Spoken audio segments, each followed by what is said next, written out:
Assalamualaikum warahmatullahi wabarakatuh. Alhamdulillah.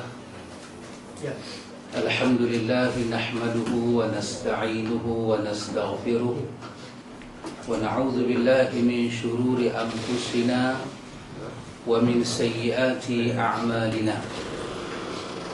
Man yahdihillahu fala mudilla lahu wa man yudlil fala hadiya lahu.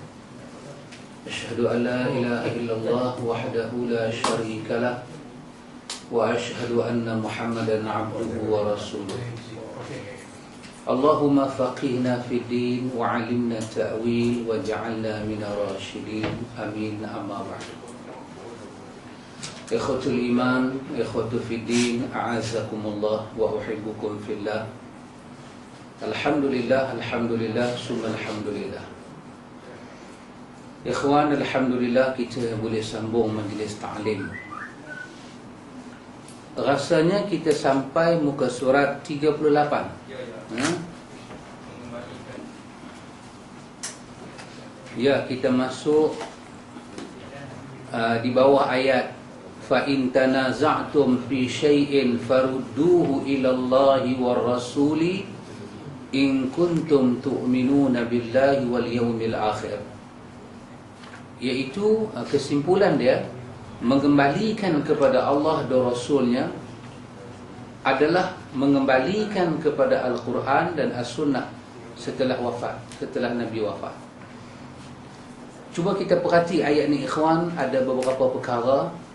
Satu, perkataan fa in tanaza'tum.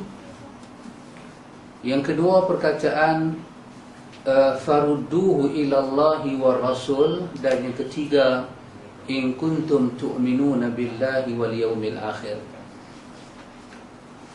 Kalau sekiranya kamu kemudian jika kamu berlainan pendapat, ini dalam bahasa tata bahasa Arab dia dipanggil nakirah. Maksud dia Allah menyebut perselisihan, dia tak sebut perselisihan itu banyak mana, dalam ke, jangkat ke, besar ke, kecil ke, furu' ke, usul, dia tak sebut. Dia cuma sebut perselisihan. Orang kita kata yang furu' tak apa, yang usul kena kembali. Oh, not feel like that. Sebab ayat tu tak main lagu tu. Ayat ni main dengan nakirah. Artinya keumuman masalah. Masalah tu terlampau umum dan timbul gaplah-gaplah dia. Maka farudduhu ilallah war rasul. Ini suatu fi'il membawa kepada perintah. Mubtada' dia untuk bagi tahu satu khabar kewajipan kembali masalah itu kepada Allah. Rudduhu ilallah. Ruddu bermakna kembalikan. Kamu kena kembalikan hu itu, masalah itu, ilallah, kepada Allah dan Rasul. Yang ketiga, in kuntum tu'minuna billahi wal yawmil akhir. Mengembalikan masalah kepada Allah dan Rasul itu dikaitkan dengan kamu ada iman kepada Allah dan hari akhirat.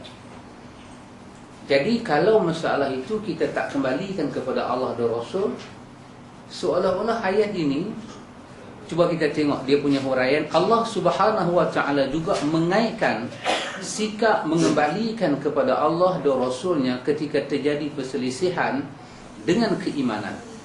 Sebagaimana firman-Nya, jika kamu benar-benar beriman kepada Allah. Dengan demikian dapat dipaham, apabila seseorang mengembalikan perselisihannya kepada selain Allah dan Rasul, berarti orang tersebut tidak beriman kepada Allah. Saya ingat kita ada belajar ni boleh faham. Ni kalau kita pergi terang pada kawan yang tak belajar macam kita, dia nanti makan Panadol. Dia kata apa ni yang pada buat gila. Dia kata lagi. Kita cuba ambil ayat-ayat Quran ini, nak jadikan ini dasar pelajaran kita. Artinya bila kata Islam dibina di atas 5 perkara. Yang pertama, la ilaha illallah Muhammadur Rasulullah. Ilmu apa pun kita belajar kena duduk bawah tu. Tak ada satu ilmu Sampai peringkat kita potong Tuhan, tak ada satu ilmu. Sampai peringkat Nabi jadi makmum, kita jadi imam. Tak ada. Ini lebih-lebih kita ambil daripada ayat mula sekali, daripada surah Al-Hujurat. Ya ayyuhalladzina amanu la tuqaddimu baina yadayillahi wa rasulih. Orang beriman, la tuqaddimu, jangan kamu mendahului Allah dan Rasul. Dalam tafsir, ulama tafsir kita sebut, jangan bercakap sebelum Allah perintah, jangan berbuat sebelum Nabi tunjuk, jangan mendahului Allah dan Rasul. Ini kita nak ambil sebagai dasar ilmu. Apa dia? Manhaj ta'lim Ahlus Sunnah. Manhaj ta'lim Ahlus Sunnah. Ini dasar cara pengajian Ahlus Sunnah wal Jamaah. Kita tak akan buat lebih daripada apa yang Allah suruh kita buat. Allah Ta'ala berfirman, cuba tengok kalau kita pergi belajar ke apa ke satu benda yang membelakangkan Allah dan Rasul, apa jadi? Wattabi'u ahsana ma unzila ilaikum min rabbikum min qabli an ya'tiyakumul azabu baghtatan wa antum la tash'urun. Dan ikutlah sebaik-baik apa yang telah diturunkan kepada kamu dari Rabbmu sebelum datang azab kepadamu dengan tiba-tiba sedang kamu tidak menyedarinya. Di sini ada apa dia? Di sini ada satu cerita Tuhan nak beritahu.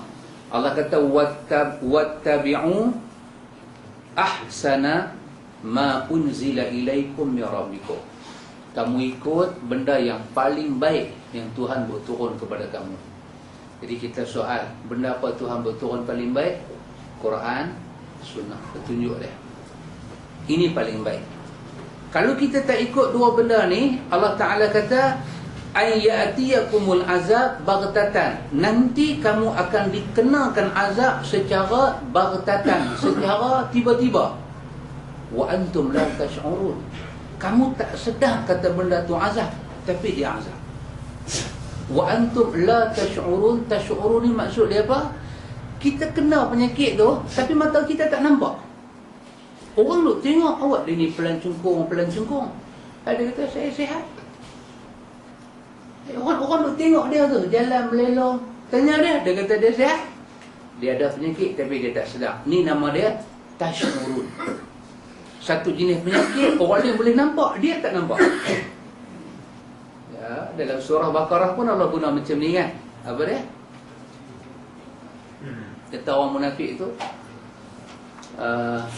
wa idza qila lahum la tufsidu fil ardi qalu innama nahnu muslihun. Sambungan dia, ala innahum humul mufsiduna walakin la tash'urun. Betul? Allah kata walakin la tash'urun. Depa dekat mata depa duk kata depa buat baik. Allah kata sebenarnya depa buat jahat. Depa buat mafsadah, rosak. Walakin la tash'urun. Depa tak nampak depa buat tu rosak. Contoh yang dekat dengan kita, dia buat konsert sana, dia buat konsert sini. Panggil budak-budak muda pegang gitar duk menari hoha-hoha. Kita kata awak duk buat mengkak lagu ni. Dia kata mengkak apa pula? Dia kata ni nak bagi budak-budak elok. Dia tak nampak dia buat tu mengkak. Bila kita tinggal Allah dan Rasul, mai satu masalah, kita kena masalah, tapi Tuhan tak memberi hidayah hati nampak kata itu masalah. Tapi dia adalah masalah. Sampai kita duk belajar, sembahyang jadi susah. Tak masalah ke tu? Kita duk belajar, dah sakit satu masalah, ditambah dengan pekah yang beban, dua masalah. Dia tak nampak masalah. Kamu akan diazab dengan benda-benda yang macam tu. Dia semalam kan, sahabat kita sembang, kata ayah meninggal kan. Kata, kena pidiah apa nama? Pidiah sembahyang. Kalau tak pidiah sembahyang ni, waris-waris semua tanggung dosa. Bapa dia duduk dalam kubur tu pun berdosa. Dia kata seingat dia tak pernah tengok bapa dia tinggal sembahyang. Sejak dia beranak-beranak tu bapa dia dah sembahyang. Dia berkata, mana nak tahu zaman kita tak tengok dia tinggal sembahyang. Dia nak pergi selongkap dalam peti India tu.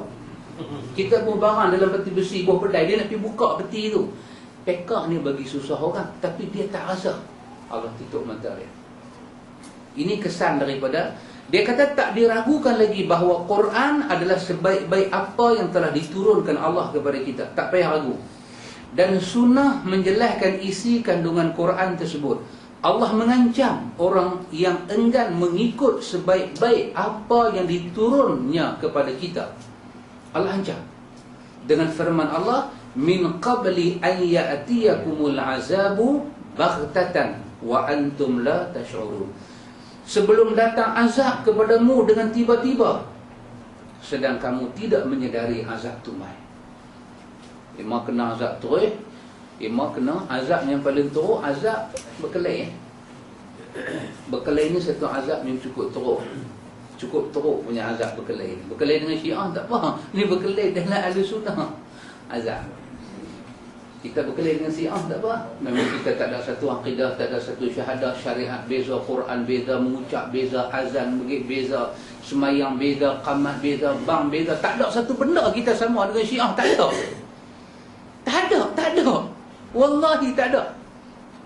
Kalau nak tengok agama Majusi, nak tengok agama Yahudi, tengoklah Syiah. Dia ada dalam dia semua. Tak ada satu kebaikan dalam Syiah ni. Tak ada.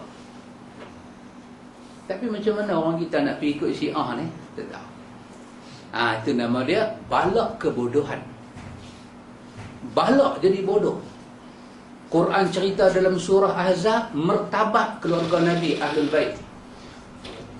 Quran cerita dalam suratul Ahzab, kemuliaan ummahatul mu'minin, isteri-isteri Nabi. Al-Ahzab ada, dalam surah Tahrim ada cerita kemuliaan ummahatul mu'minin. Dalam surah Ahzab turun ayat, siapa menyakiti Allah dan Rasul, Allah akan laknat daripada dunia dan akhirat. Bila orang kata lebih kurang pada isteri Nabi, Nabi rasa, maka orang tu kena laknat. Tiba-tiba mai Syiah, pada dia Aisyah macam tu, Habsyah macam ni, tuduh bukan-bukan. Tuduhan tu kita dengar meloyor, kembang, nak muntah kita dengar. Macam mana kita nak pergi sembahyang belakang mereka? Macam mana nak pergi salam dengan mereka? Macam mana nak pergi makan kenduri kahwin anak dia? Tak lalu kita. Tak lalu. Bukan tak mau masyarakat, tak lalu. Macam ni kita kena lawan lah. Macam ni kita mufarakah. Jangan siapa mereka kata Syiah ni sebahagian daripada Islam. Kita tak pakai. Pasal bahasa Allah ni kita kena apa?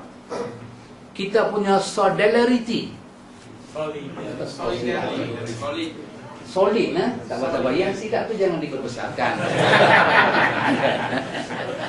Solid kita tu. Kena solid nah. Apa? Kesatuan kita. Ini bahasa punya duk mai. Banyak yang duk cakap ni orang politik lah. Kita kena bagi satu, terutama ustaz-ustaz yang makan gaji yang kerajaan ni lah. Kita kena jadi satu. Nak satu dengan siapa? Kita kata sorry, beg your pardon please. Nak solid dengan siapa? Dengan Syiah. No way man. Kita kata dekat dia satu benda nak tanya jujur. Hang boleh dah seumur hidup tak cerca Aisyah? Hang boleh dah yakin dalam hati hang Quran mengangkat martabat para sahabat? Hang boleh dah angkat martabat tu? Takiyah kami tak mau.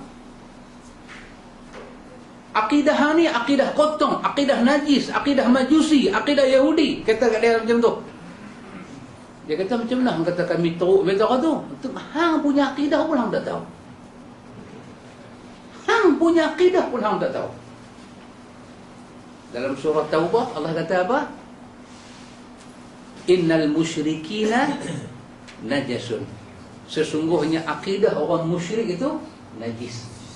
Najis maknawi. Najis dari segi makna. Imam-imam hang tulis macam mana Aisyah, kaki kena gantung naik di atas, kepala rejam masuk dalam neraka. Hang boleh ke tinggal benda tu semua datang kepada Quran? Hang boleh tak percaya Quran ni tidak ada perubahan? Dia tak boleh. Selagi dia tak boleh buat, kita pun tak boleh bersatu dengan dia. Salam pun tak mau, sembahyang belakang dia pun tak mau. Kalau dia nak sembahyang belakang kita, dia punya pasal. Kita nak pergi jadi makmum dia, sorry. Tak mau, sorry. Kita nak pinang anak dia pun tak mau, dia main pinang anak kita pun kita tak bagi. Daripada nak bagi anak dara kita kat dia, baik bagi anak dara kita dekat kawan ahlu sunnah, jadi bini nombor 2, nombor 3, tak apa. Yang ni jangan duk bantah. Dah. Maksud dia daripada tu penting. Daripada jadi bini nombor 1 orang Syiah, baik jadi nombor 2 ahlu sunnah wal jamaah. Ada siapa nak protes? Ni kita nak cari kesatuan. Quran ni kita duk baca ni, dia kata kalau sekiranya kita bercerai daripada Quran, daripada sunnah ni, Allah Ta'ala akan bagi satu azab pada kita, azab paling teruk. Kita tak nampak petunjuk Allah Ta'ala. Allah berfirman, ini semua ikhwan ayat-ayat antum kena kait dengan tajuk muka surat 37, iaitu yang pertama, kewajipan mengamal Quran dan sunnah. Fiqh, sebelum kita nak masuk bab ayat, bab sembahyang, bab apa, ayat ni kita kena lalu dulu. Ayat menyatakan tidak ada ilmu paling besar melainkan ilmu yang Nabi bawa. Tidak ada fiqh melainkan fiqh Nabi bawa dan sahabat-sahabat bawa. Hak tu semua kita nak baca dulu sebelum mengaji fiqh. Kita tak mau fiqh yang kalang kabut. Kita nak fiqh berdasarkan wahyu Allah Ta'ala. Dia suruh kita tengok ayat ni semua. Firman Allah, alladzina yastami'una al-qawla fayattabi'una ahsana. Ulaika alladzina hadahumullah wa ulaika hum ulul albab. Yang mendengar perkataan, maksudnya orang-orang yang mendengar semua perkataan, lalu mengikuti apa yang paling baik di antaranya, mereka itulah orang-orang yang telah diberi Allah petunjuk, dan mereka itulah orang-orang yang mempunyai akal. Dia punya kesimpulan, tidak dapat disangka lagi Quran dan sunnah Rasulnya jelas lebih baik daripada pendapat manusia. Ini Zumar ayat 18. Allah kata, alladzina yastami'una al-qaul. Orang-orang yang dengar semua orang cakap. Kita dengar semua orang cakap. Fayattabi'una ahsana. Bila kita nak ikut, kita ikut ahsana. Alif tu dibaca dengan bariatan, kha tu mati. Ahsana maksudnya paling baik. Yang kita kena ikut paling baik. Kita ikut satu benda baik, tiba-tiba kita dapati ada benda lebih baik, kita kena tinggal yang baik itu, kita kena ikut yang lebih baik. Kita kena ikut yang paling baik. Kita dengar semua orang cakap, kena ikut yang paling baik. Yang paling baik itu apa dia? Yang paling baik itu dia beritahu, tak syak lagi, Quran dan sunnah Nabi paling baik. Quran dan hadis Nabi paling baik. Semua orang boleh bagi pandangan. Kita nak dengar pandangan dia itu macam mana. Pandangan dia itu macam mana. Dia boleh baca ayat Quran, dia boleh baca hadis, ya, paling baik. Dia duk kata tak ni, ada satu wali kata, kita kata minta maaf banyak-banyak, kami tak main lagu tu semua. Kami tak main lagu tu semua. Kami main benda yang Quran terima, paling baik. Siapa boleh buat lagu tu? Tengok dia kata apa. Mereka itulah yang diberi Allah Ta'ala petunjuk. Siapa boleh ikut Quran, ikut sunnah, dialah dapat petunjuk. Ihdinas siratal mustaqim, dia dapat. Dia dapat. Tak syak lagi, dia dapat. Kalau dia ingat balik semalam kita baca apa kata Syekhul Islam Ibn Taymiyah, man tadabbaral Quran talaban lil huda tabayyana lahu tariqul haq. Siapa yang buka Quran, tadabbur Quran dengan tujuan hati nak cari petunjuk, Quran akan bawa dia pada petunjuk itu. Ya betul. Siapa ikut Quran, ikut sunnah, Allah kata ulaikal ladzina hadahumullah. Semua tu dapat petunjuk belaka. Dan mereka itulah orang-orang yang mempunyai akal.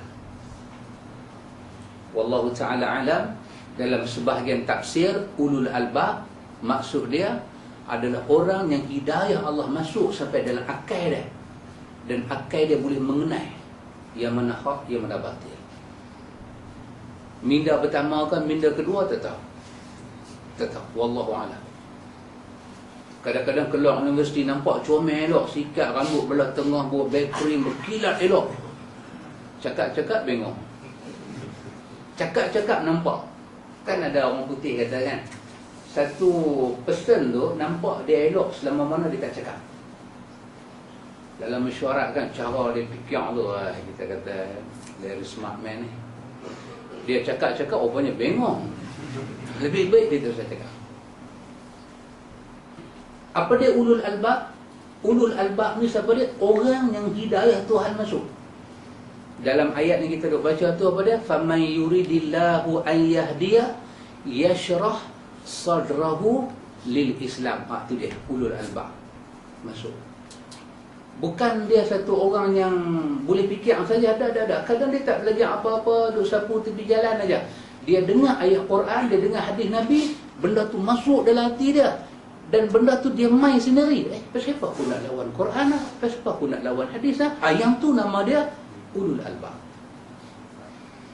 Tengok depan Profesor Madia Emeritus, semua bagi habis dah. Kita baca satu ayat Quran, dia tanya balik kat kita. Habis dia kata yang ni semua ni, depan ni tak betul ya.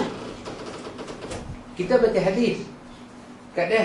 Dia tanya balik kita, habis yang ni semua ni tak betul ya.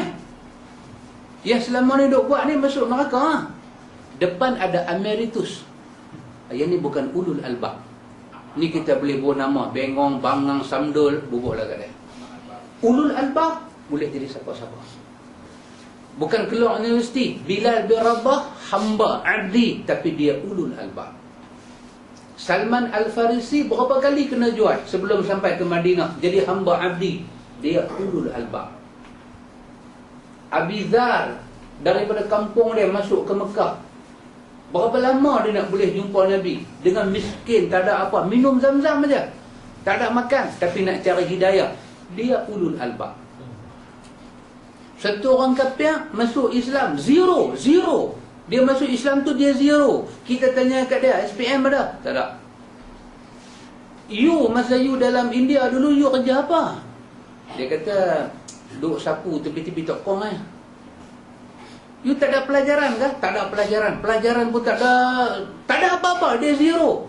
Tapi dia masuk Islam, dia ulul albab. Jadi kalau cerdik, pandai, tapi tengok Quran tak boleh kata sami'na wa ata'na, tak boleh kata amantu billah wa rasulihi, depa ni ghaira ulul albab. Depa ni bukan ulul albab. Jadi ni dia nak bagi tahu ke kita, ulaika hum ulul albab. Depa tu ulul albab. Siapa dia? Dengar semua orang cakap, ikut yang terbaik, Allah bagi hidayah, itulah ulul albab. Allah Ta'ala berfirman, wa ma atakumur rasulu fakhuzuhu wa ma nahakum anhu fantahu wattaqullah innallaha syadidul iqab. Apa yang diberikan Rasul kepada kamu, maka terimalah dia. Dan apa yang dilarang bagi kamu, maka tinggallah dia. Dan takwalah kepada Allah. Sesungguhnya Allah sangat keras hukuman dia. Dia kata, cuba tengok, sesungguhnya Allah sangat keras hukuman dia. Ayat ini berisi ancam keras kepada orang-orang yang tidak mengamalkan sunnah Rasulullah SAW. Apalagi jika dia menganggap pendapat seseorang lebih baik daripada sunnah Nabi. Oh, teruk.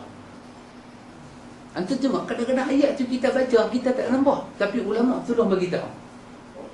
Kita baca ayat tu, wa ma atakumur rasulu fakhuzuhu wa ma nahakum anhu fantahu wattaqullah innallaha syadidul iqab. Nah, Tuhan kata dia ni keras balasan dia. Tak nampak. Ulama tolong bagi tahu, dia kata kenapa Tuhan letak syadidul iqab di belakang? Ini sebagai inzar, sebagai warning. Sebagai warning kepada kita, siapa yang tak percaya hak Nabi suruh buat itu betul, yang Nabi suruh tinggal itu batil, dia tak percaya, maka dia akan diancam dengan azab pasal dia tak percaya kat Nabi. Pasal itu Aisyah ingat lagi, Aisyah kata dekat sahabat Nabi nama Amru bin Al-As, suruh bini hang botak rambut tu pasal senang. Dah hang tak percaya sangat Nabi kata apa kan? Kes mandi wajib lah.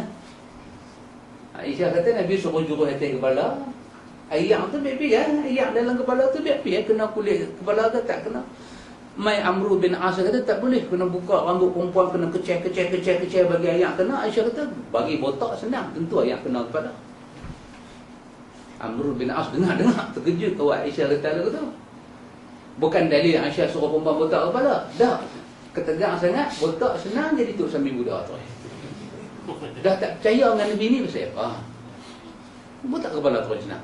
Dia dengar, dia kembali kepada Allah dan Rasul. Itu istimewa dia daripada ni semua. Allah berfirman, laqad kana lakum fi rasulillahi uswatun hasanah liman kana yarjullah wal yawmal akhir. Sesungguhnya telah ada pada diri Rasulullah itu suri teladan yang baik bagi kamu, iaitu orang yang mengharapkan rahmat Allah dan kedatangan hari kiamat. Dia kata uswah, arti dia teladan yang diikuti. Kerana tu seorang Muslim wajib menjadikan Rasulullah sallallahu alaihi wasallam sebagai teladannya, iaitu dengan mengikuti sunnah Nabi. Satu ayat yang simple, mudah faham, tapi tak boleh nak faham. Betul ya, dia mudah faham. Ini apa? Kita duk belajar JPJ dulu kan. Lah ni pun ada juga di buah tepi jalan. Dia kata ikut kiri kecuali memotong. Ada orang tak faham. Apa dia kiri mana? Dia kata ikut kiri kecuali memotong. Habis dia ikut kiri, aku nak potong ke mana pula? Dia tak faham. Tapi dia ada lesen. Kita tengok tu kita faham. Maksud dia ikut kiri kecuali memotong, baru ambil lain kanan. Dia kata dia tak kata kanan pun, dia kata ikut kiri kecuali memotong. Dah ikut kiri, potong, terjeluk dia kata. Apa JPJ silap tulis? Bukan dia silap tulis, hang ni bengong. Bukan dia silap tulis, hang tak faham. Banyak orang tak faham. Laqad kana lakum fi rasulillahi uswatun hasanah. Nabi Muhammad itu, Rasulullah itu uswatun hasanah. Titik. Habis nak contoh wali pasal apa? Nak pergi contoh kalang kabut ni pasal apa? Nak pergi contoh ustaz tu, habib tu, maulana tu pasal apa? Nak zikir ramai-ramai cara Nabi ya. Pasal apa? Fi rasulillahi uswatun hasanah. Dia tak faham. Dia tak faham. Saya dulu dengan Pak Long kami naik sampai bukit no. Bukit apa nama Pak Long, kita naik sampai jumpa rimau tu. Di zaman dulu, kita buat dulu. Saya dengan Pak Long. Naratiwak kata Bukit Yala. Bukit Yala no. Kemuncuk tu. Kami naik sampai pacuan 4 roda tak boleh pergi dah. Pakai laluan darat ni daripada cerah sampai gelap. Tak boleh pergi dah. Jalan kaki pula. Pergi jumpa orang asli. Revolver seorang tu. Bawa naik atas. Pergi jumpa satu ayah anda. Bukan ayah anda. Ayah apa dah. Tapi ayah jugalah. Tu dia punya janggut panjang. Nak pergi ambil ilmu. Jangan main-main. Saya ada ilmu. Jangan main-main. Saya dengan Pak Long semua kami pergi. Kagas sampai atas. Nak pergi cari jalan yang benar. Rupanya Quran dan Sunnah duduk ada depan mata. Tak nampak rabun. Rabun. Bila kita balik baca ayat ni, lah, pasal apa dulu aku tak faham ayat ni? Ceramah maulud Nabi, ustaz pun duk kata Nabi Muhammad tu uswatun hasanah. Tapi bila semayang ustaz tu pakai usalli. Kau mananya kata uswatun hasanah? Bila semayang, Assalamualaikum warahmatullahi wabarakatuh, Assalamualaikum warahmatullahi wabarakatuh, pusing. Macam orang tua-tua duk ambil cabai kering, pusing kepala budak yang tak lalu makan kan. Pusing. Kata Muhammad uswatun hasanah. Pasal apa semayang ikut orang lain? Tak, pasal apa kena sembahyang baca usalli ni? Pasal apa sembahyang kena ada ta'arud, qasad, ta'arud, ta'yin ni? Dalam hadis tak sebut benda tu. Padahal Quran kata Muhammad itu uswatun hasanah. Tapi pasal apa bila sembahyang kita ikut orang tu, kita ikut orang ni? Depa ni masukkah dalam fi rasulillahi uswatun hasanah? Tak masuk. Habis pasal apa kena ikut depa? Dia kata renung ayat ni balik-balik. Allah suruh kita ikut Nabi Muhammad. Dan dia lantik Nabi Muhammad seorang, tak lantik orang lain. Allah berfirman lagi, fala wa rabbika la yu'minun hatta yuhakkimuka fima shajara bainahum summa la yajidu fi anfusihim haraja mimma qadaita wa yusallimu taslima. Demi Allah, demi Rabbmu, mereka pada hakikatnya tidak beriman, sehingga mereka menjadikan kamu hakim dalam perkara yang mereka perselisihkan. Kemudian mereka tidak merasa keberatan dalam hati mereka terhadap keputusan yang kamu berikan, dan mereka menerima dengan sepenuhnya. Ya, 63 An-Nisa ni, 65 An-Nisa ni, cuba kita tengok, maka demi Rabbmu, mereka pada hakikatnya tidak beriman. Allah kata kat kita, walaupun ayat ni turun ada asbabun nuzul, tapi pelajaran diambil daripada zahir ayat, bukan daripada sebab turun ayat. Demi Allah yang menjadikan kau, wahai Muhammad, yang mengutuskan kau sebagai Rasul, sebenar-benarnya mereka tidak beriman. Sampai mereka boleh buat satu benda, mereka terima Nabi Muhammad macam seorang hakim bagi keputusan. Mereka terima apa yang keluar daripada mulut Nabi itu dalam keadaan dada mereka, hati perut mereka tak ada rasa berat, tak ada rasa kelat, tak ada rasa susah. La yajidu fi anfusihim haraja, tak ada rasa haraj, sempit dada. Mimma, daripada apa qadaita yang Muhammad putuskan. Wa yusallimu, dan mereka boleh serah diri dengan selamat sejahtera di atas keputusan itu. Barulah mereka ada iman. Bagi tahu kat mereka ni Muhammad. Jadi ni kita nak ambil ayat ni jadikan dasar pelajaran kita.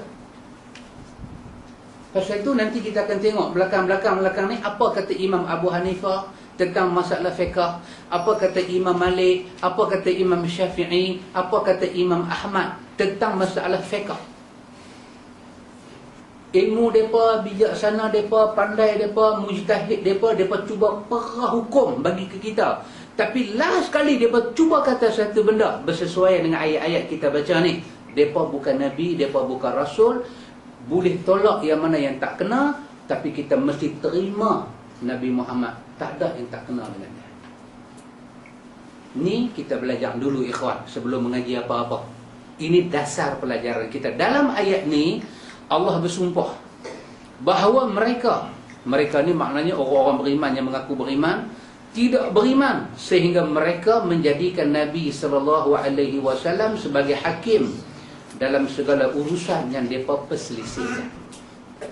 Selisih, kena mai kat Nabi. Jangan jadi macam mana orang munafik pi ambil Ka'ab bin Ashraf pi jadi hakim, sedangkan dia itu seorang Yahudi, tinggal Nabi Muhammad sallallahu alaihi wasallam. Nabi itu ada, tinggal pergi cari musuh Nabi. Tak boleh, kita tak boleh buat kerja yang akan bagi celaka kita di hari akhirat.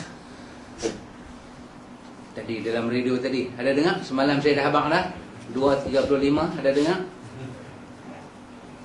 2.35 kan tadi, penggulungan tak ada dah, besok tak ada dah. Depa ni hak nama Syiah ni, hak nama Wahabi ni, suruh mereka ingat kepada hari akhirat. Allahu Akbar. Ni kita duk baca semua ayat akhirat ni. Kita bukan Wahabi, tak ada rasa apa. Siapa dia Wahabi? Wahabi. Tak ada siapa. Kalau kawan tu nama Wahab panggil Wahabi pun dari segi bahasa tak kena. Wahabi ni tak ada. Tak ada. Yang Al-Wahhab nama Tuhan. Innaka antal Wahhab. Takkan nak kata Tuhan Wahabi. Tuhan nama Al-Wahhab. Innaka antal Wahhab. Rabbana la tuzigh qulubana ba'da iz hadaitana wa hab lana min ladunka rahmah innaka antal Wahhab. Al-Wahhab itu Allah. Siapa dia? Tuhan yang suka memberi. Dia suka bagi apa kita minta. Dia nama Al-Wahhab, kita nak bagi tahu dia Wahabi. Lagi tak betul. Kata Pakcik Hanifah, ini Pakcik Hanifah ni bagi dia datang sini lah. Dia ada dia punya pelajaran dia. Kita bukan Wahabi, kita ikut Nabi. Kita bukan ikut Mekah dan Madinah, kita ikut Quran dan Sunnah. Oh, cantik dah. Ni kita bagi 3 bintang. Kita bagi 3 bintang. Cantik dah, cantik. Jadi ikhwatul iman, kita tak rasa apa. Tapi cuma kita nak bagi tahu. Macam isteri saya kata kat saya lah. Bila tak main hari ni saya cerita sikit. Kan? Dia kata kat saya, dia kata, kata orang kata Wahabi, pasal apa kita nak melenting? Kita bukan Wahabi. Dia kata, kalau orang kata Wahabi, abang nak melenting lah. Abang tak melenting. Pasal apa nak melenting? Tapi saya kata kat dia, kat main Wahab, kita jawab Wahabi bukan pasal kita Wahabi. Kita jawab kerana 2 sebab. Satu, yang kata Muhammad bin Abdul Wahab tu, dia orang Islam. Duk pergi tuduh dia kafir pasal apa? Itu nombor 1. Tak apa, sabar ni. Nombor 2, kita hadut jawab Wahabi ni bukan pasal kita Wahabi. Sebab dalam senarai yang dia ada kata Wahabi itu, di situ ada sunnah Nabi yang sahih. Sunnah. Apa dia yang dikatakan Wahabi? Yang kata Wahabi ni bila mati tak buat kenduri. Sedangkan itu yang sahihnya. Jadi bila dia label Wahabi, dia tak sedang sombrono, dia dah bubuh dalam karung sesat tu, sunnah Nabi dia yang sahih. Yang tu kita duk betul. Bukan kita seronok dapat Wahabi, tak ada. Kalau kita Wahabi, dia tu 1000 tahun, 1115 Hijrah. Habis sebelum dia beranak, tak ada Islam ke? Imam Syafi'i 200 Hijrah lebih. Mati dia. Dia siapa? Dia bukan Wahabi, dia Ahlu Sunnah. Kita pun Ahlu Sunnah. Habis kita duk defend dia ni pasal apa? Bukan defend dia. Nak bagi tahu. Nak bagi tahu yang sembahyang gedik jari ni bukan Wahabi. Itu ada dalam hadis. Bila hampir masuk benda tu sebagai ajaran sesat, hang telah menyesatkan petunjuk Allah kepada Nabi hang. Hang ada masalah. Itu saya duk bagi penjelasan kat bini saya. Dia pun dengar, oh betul juga. Dia kata kat bini saya, kalau orang kata dekat hang, saya tak kata hang lah, dekat daling lah. Kan? Ni cakap di sini cakap hang aku lah. Betul-betul kita tak panggil hang ke dia. Kalau orang kata tak sayang, sayang ni Wahabi. Kan? Tapi dia tak main tak faham malam ni. Kan? Adakah nak melenting? Kita tak melenting. Kita tak melenting, tapi kita istighfar. Sebab orang ni orang Islam. Orang yang buat jasa dekat Mekah, kat Madinah, dia usir Syiah. Yang kita duk lawan Syiah di Malaysia ni, dia dah usir Syiah Fatimiyah yang berkuasa di Mekah, Madinah dulu. Dia buat jasa. Pasal apa kita pergi kutuk, pergi laknat orang tu? Kalau dia ada buat silap, memang dia bukan Nabi, dia bukan Rasul, mesti ada silap. Emosi dia, sekali dia pergi abang, Pok Sufi ni tak faham. 2 kali dia pergi abang, tak faham. 3 kali dia pergi abang, tak faham. Masuk 4 kali dia pakai veto power. Dia tu minister. Dia bukan dia pasmur tepi jalan punya orang. Dia minister, dia menteri penerangan. Menteri penerangan Saudi bukan jaga TV macam kita. Kita jaga televisyen, buat lagu negaraku, buat mangkak lagu tu lah. Menteri Penerangan Saudi, dia dalam bidang penerangan dakwah. Dia menerangkan dakwah. Dia tengok, dia pergi buat gila dekat kubur abang kepada Sayyidina Umar di makam Zubair ibnu Khattab. Apa dia pergi buat? Dia bagi nasihat, tak dengar. Dia bagi nasihat, tak dengar. Last kali dia pakai veto power, dia rodok pergi makam tu bagi jahanam. Bukan dia bongkak kubur tu keluar. Binaan atas tu dia bagi jahanam, dia bagi rata. Dia pun dia kata, tengok sampai tahun ni dia buat. Bukan salah dia. Kalau dia salah pun salah emosi. Kita boleh terima dia salah. Tapi nak kata dia kafir ni pasal apa? Apa faedah dia? Apa untung dia? Kita kata dia kafir tu, bonus banyak mana kita dapat bulan ni? Yang tu yang kita duk bagi tahu balik. Yang kata sembahyang subuh tak ada kunut, bukan Wahabi. Itu ada. Baca majmu'. Abdullah bin Mas'ud kata, siapa baca kunut subuh tiap-tiap hari, dia buat bid'ah. Dia kata macam tu. Jadi tak boleh kata orang tak baca kunut subuh tu Wahabi dan Tak apalah sekadar kata Wahabi, tapi dalam nama Wahabi itu dia blend sekali dengan apa? Dengan sesat, dengan jahat, dengan keluar Ahlussunnah. Tak, ni kita duk beritahu. Ni nama dia penjelasan balik. Balik kepada buku kita. Duk jelas yang tu tak baca pula buku ni kan. Balik pada buku kita. Firman Allah Ta'ala, fa illam yastajibu laka fa'lam annama yattabi'una ahwa'ahum wa man adallu mimman ittaba'a hawahu bighairi hudan min Allah innallaha la yahdil qaumaz zalimin. Al-Qasas 50. Maka jika mereka tidak memenuhi seruanmu, yakni dakwah Nabi Muhammad Islam, ketahuilah bahawa sesungguhnya mereka hanya mengikut hawa nafsu mereka belaka. Maka siapakah lebih sesat daripada orang yang mengikut hawa nafsunya dengan tidak mendapat petunjuk daripada Allah sedikit pun? Sesungguhnya Allah tidak memberi petunjuk kepada orang-orang yang zalim. Di sini kita cuba buka mata kita, kita tengok Allah kata, kalau sekiranya mereka tak terima kamu Muhammad, fa illam yastajibu lak, apa yang kamu sampai mereka tak terima. Allah kata, fa'lam, ambil ingat, ambil tahu apa dia? Annama, sesungguh-sungguhnya mereka tu yattabi'una ahwa'ahum, semua mereka tu ikut hawa nafsu. Kalau kita terbalikkan ayat ni, kita terbalikkan, dia jadi apa dia? Semua orang yang tak ikut Nabi Muhammad dihukum pengikut hawa nafsu. Itu dia, terbalik ayat dia jadi lagu tu. Siapa yang ikut Nabi Muhammad, dia tidak ikut hawa nafsu.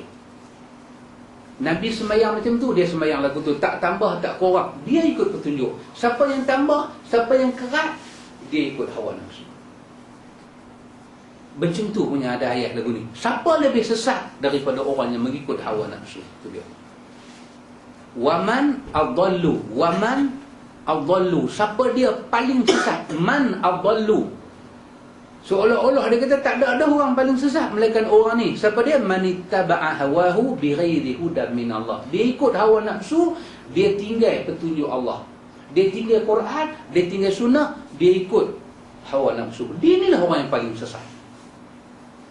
Dia tak ada masalah usul, dia tak ada masalah faraq. Masalah dia, benda yang mai dekat kita tu hidayah tak hidayah. Itu saja. Kalau benda tu sabit daripada Nabi, kita modify, kita ikut hawa nafsu, kita sesat. Dan kita lah orang yang paling sesat. Macam tu untuk Quran. Dan kita nak ambil benda ni jadi platform kita punya pelajaran.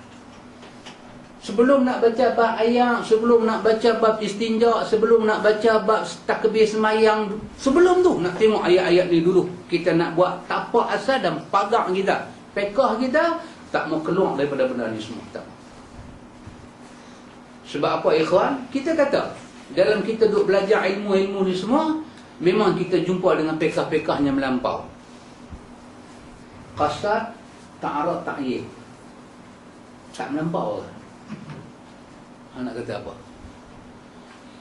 Dalam kitab Al-Azkar, Imam Nawawi buka bab Fatihah. Bila buka bab Fatihah, dia main bab, buka bab semayang, dia main bab takbiratul ihram. Ni Al-Azkar Nawawi. Apa dia kata dalam kitab dia? Al-Azkar, takbiratul ihram itu hanya dibaca dengan Allahu Akbar. Tidak ada mat di situ. Tak ada mat. Ni saya kena tanya Abang Long. Saya pun baru mengaji idgham mislain. Kan dengan Abang Long ni pokok tajuk saya. Jangan main-main al-faqih. Jadi bila dia kata tak ada mat, maksud yang saya faham berdasarkan ilmu yang Pak Long ajar, kalau saya salah, boleh betul lala tu juga. Lafaz Allah tak payah panjang. Itu maksud dia tak ada mat. I am correct or not? Kalau ada mat, sekurang-kurangnya satu, kita baca mat itu satu alif kan? Dua harakat. Allahu Akbar. Kata Nawawi, lafaz takbiratul ihram, Allahu Akbar, tak ada mat, hanya disebut Allahu Akbar. Habis kasat ta'arud ta'yin ni nak pergi perosok atau mana? Kasat ta'arud ta'yin ni dia kena sebut dalam kandungan tu, dalam daripada Allahu sampai Akbar. dalam kandungan Allahu Akbar takbir tu, dia kena prosok. Sahaja nama qasar, fardu nama ta'arab, nama waktu ta'yin. Jadi sebelum bar tu, mulut kata Allah, kepala dan hati perut kena jalan. Aku sembahyang fardu isyak bar. Kalau yang ni tak selesai, takbiratul ihram dia anggap tidak sah. Kalau tak ada benda tu, kita takbir juga, maka rukun pertama, niat tak ada, takbir jadi tak sah. Dua rukun dah hilang, sembahyang kita tak sah, wajib kita qada. Fiqh ni punya melampau. Tak ada asal usul daripada Nabi dan para sahabat, dan tak ada asal usul daripada para imam-imam mazhab. Pasal apa jadi macam ni? Pasal tidak meletakkan ayat-ayat yang kita baca ni semua sebagai lapis asas kepada ilmu. Kesian tengok orang tua-tua semayang. Budak hak tak sunat lagi, kalau duduk satu sah, dia pergi tindihlah satu pakcik tu, satu sah habis. Sah pertama tu dia anggap tak sah, punya melampau. Tapi slow sikit. Tapi yang lu ajak benda ni siapa dia? Bukan banduan dalam penjara, ustaz. Yang lu ajak mana? Ni ayat Quran kita baca ni siapa dia? Dia kata apa? Siapa yang tak ikut petunjuk Nabi Muhammad, dialah orang yang paling ikut hawa nafsu, dialah orang yang sesat. Kita tak kata fiqh ni sesat. Kita guna kalimah ghulu, melampau. Fiqh ni kita kata fiqh yang melampau. Tobat, buat dosa banyak, dia tahu kata dia buat dosa banyak. Ni dah umur 40 dah, dia start sembahyang isyak. Dia kena qada start dia umur 15. Lepas isyak kena buat isyak, lepas lohok dia kena buat lohok. Melampau. Fiqh ni melampau. Tak ada dalil daripada Nabi, tak ada. Taubat, nak duduk tahu mana taubat? Kalau duduk kena qada. Puasa, tahu sudah punya tinggal, berapa tahun campur kena pidyah lagi. Tu dia. Tengok dah kena pidyah, boleh buka kedai runcit, dia beras. Itu dia punya banyak. Letak syarat sah taubat macam tu, kita kata melampau. Fiqh yang macam ni cukup punya melampau. Semayang ni, semayang Allahu Akbar, bagi salam, Assalamualaikum warahmatullahi, Assalamualaikum warahmatullahi. Suar tangan masuk dalam poket, nak ambil tolak, nak lap peluk, tarik tolak, tengok atas tolak tu 2-3 ekor semut mampus. Allah, bangkai. Rupanya semayang tadi ada bangkai dalam poket. Tolak tu kena buang, baju tu kena buka, kocek tu kena otok, semayang lain. Pasal bangkai tak sah. Melampau.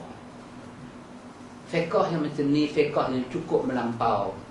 Pasal tu kita kata hayat tadi, dengarlah apa semua orang cakap. Alladzina yastami'una al-qaul. Cakap, kita dengar.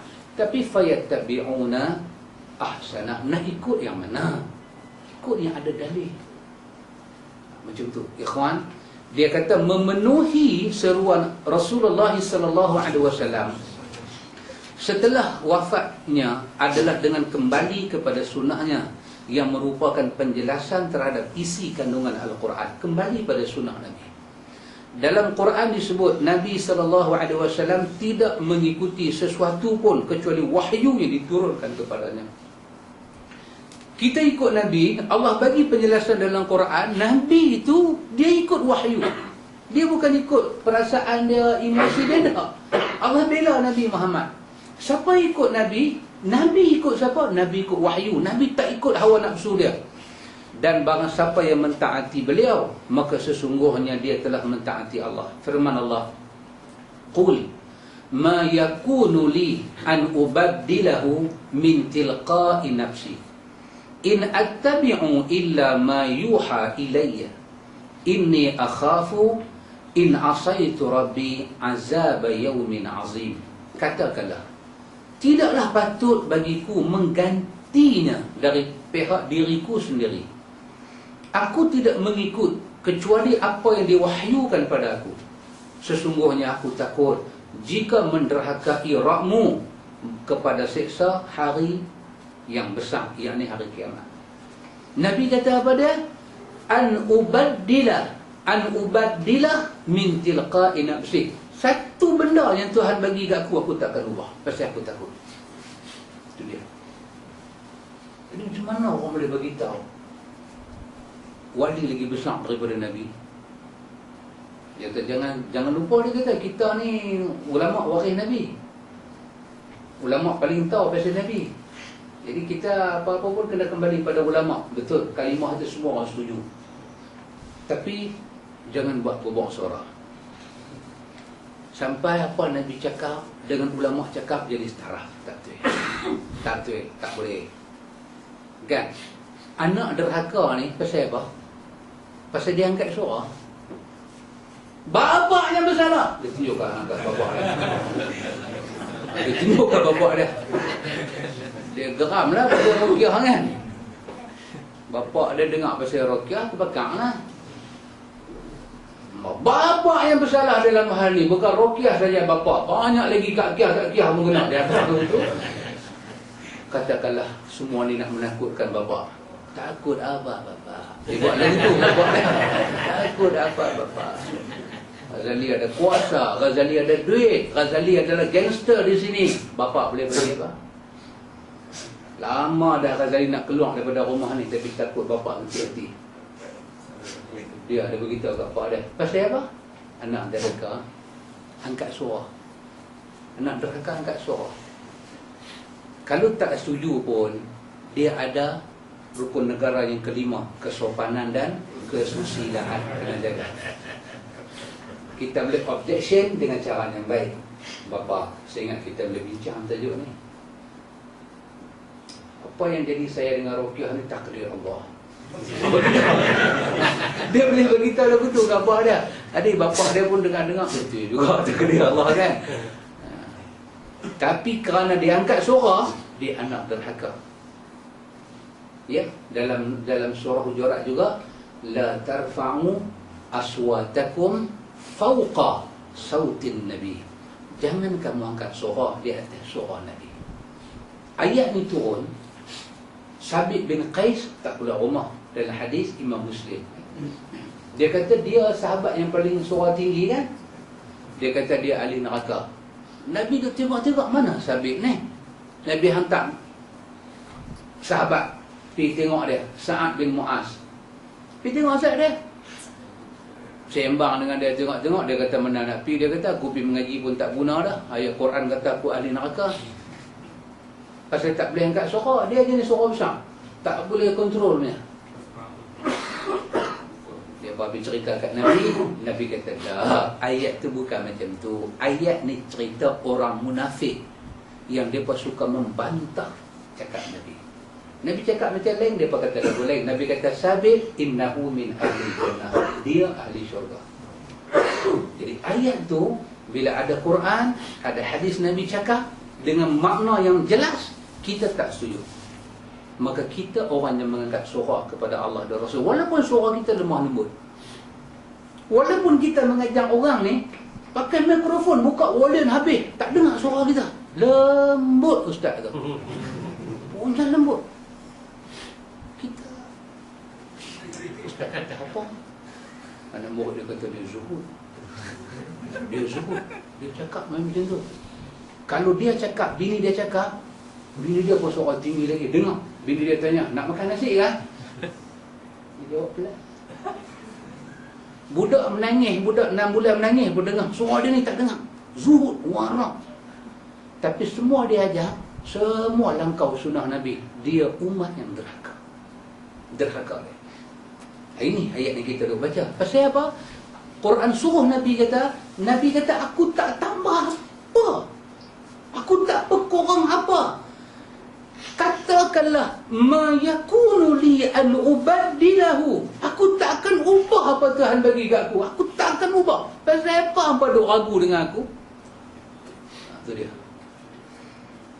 firman Allah, qul la aqulu lakum indi khazainullah wala a'lamul ghaib wala aqulu lakum inni malak in attabi'u illa ma yuha ilayya. Ayatnya lagi jelas.